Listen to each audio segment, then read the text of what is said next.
श्री कृष्ण के हस्तिनापुर से लौटते ही शांति की जो थोड़ी बहुत आशा थी वह भी समाप्त हो गई। युद्ध की आशंका से कुंती का मन भयभीत हो उठा, क्योंकि वे जानती थी कि इस युद्ध का परिणाम कुरु वंश का विनाश ही होना था। तभी कुंती को कर्ण का ध्यान आया तो वह व्याकुल हो उठी। वह जानती थी कि दुर्योधन के पक्ष लेकर उसने पांडवों को वध करने की ठान रखी थी। वह मन ही मन सोचती है कि कर्ण उसका ज्येष्ठ पुत्र है और वही अपने भाइयों के प्राणों का प्यासा है। यह सब उसी के पापों का फल है। क्यों न उसके पास जाकर वास्तविकता बता दूं। कृष्ण ने इसी की ओर तो संकेत दिया है। यही सोचती हुई कुंती गंगा किनारे पहुंची। वहां कर्ण प्रतिदिन प्रातः काल के समय सूर्य की आराधना किया करता था। कुंती ने उसे देखा। कर्ण पूर्व की ओर मुंह किए हाथ जोड़े ध्यान मंग जल में खड़ा था। कुंती चुपचाप उसे खड़ी देखती रही। प्रातः से मध्याह्न होने तक कर्ण उसी तरह खड़ा रहकर जप करता रहा। सूर्य की प्रखर रश्मियां उसके तेजस्वी चेहरे पे पड़ रही थी। मध्याह्न के उपरांत कर्ण का जाप पूरा हुआ तो वह गंगा से बाहर आया। उसने बड़े आश्चर्य से राजकुल की माता को खड़े देखा। राधा और सारथी अधिरथ का पुत्र कर्ण आपको प्रणाम करता है। आज्ञा कीजिए मैं आपकी क्या सेवा करूं। कर्ण ने विनम्रता के साथ कहा। कर्ण, तुम सुत पुत्र नहीं हो, राधा तुम्हारी माता नहीं है और अधिरथ भी तुम्हारे पिता नहीं है। राजकुमारी पृथा की कोख से सूर्य के अंश से तुम्हारा जन्म हुआ है। तुम्हारा कल्याण हो।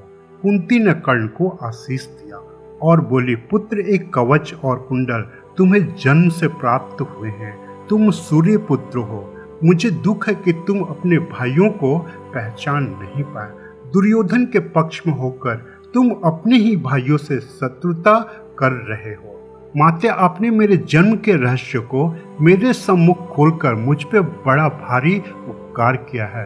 कर्ण हाथ जोड़कर बोला, परंतु आपकी यह बात की मैं अपने भाइयों से शत्रुता कर रहा हूँ धर्म विरुद्ध है।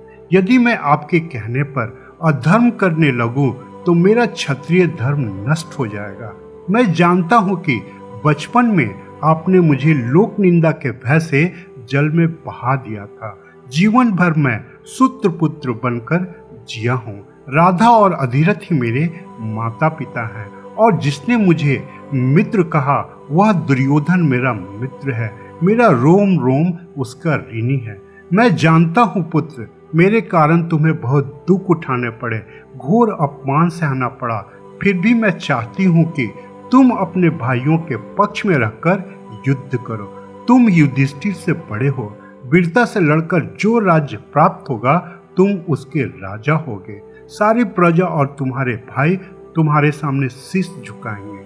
नहीं माते, मित्रता के सामने राज प्रलोभन मेरे लिए अर्थहीन है।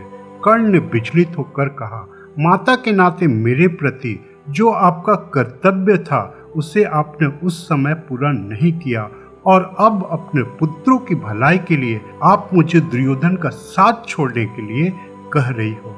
मैं ऐसी कायरता नहीं कर सकता।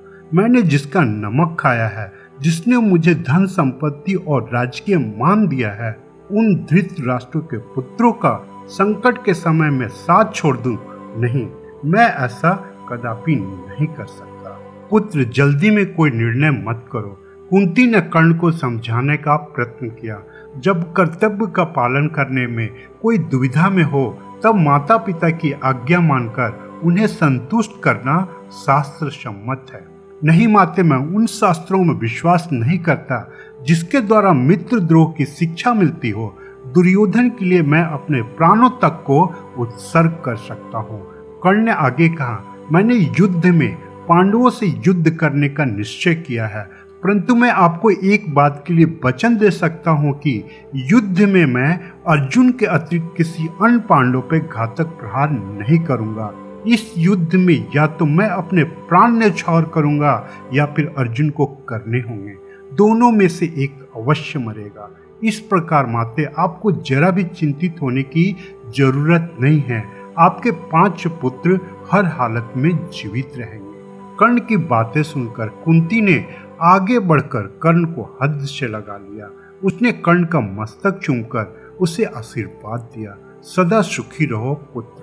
कर्ण ने कुंती के चरण स्पर्श किए और चला गया। कुंती ने उसे जाते हुए देखा और बोली, विधि की बात को कोई नहीं टाल सकता। तुम्हारा कल्याण हो पुत्र। कुंती भी अपने महल की ओर चली गई।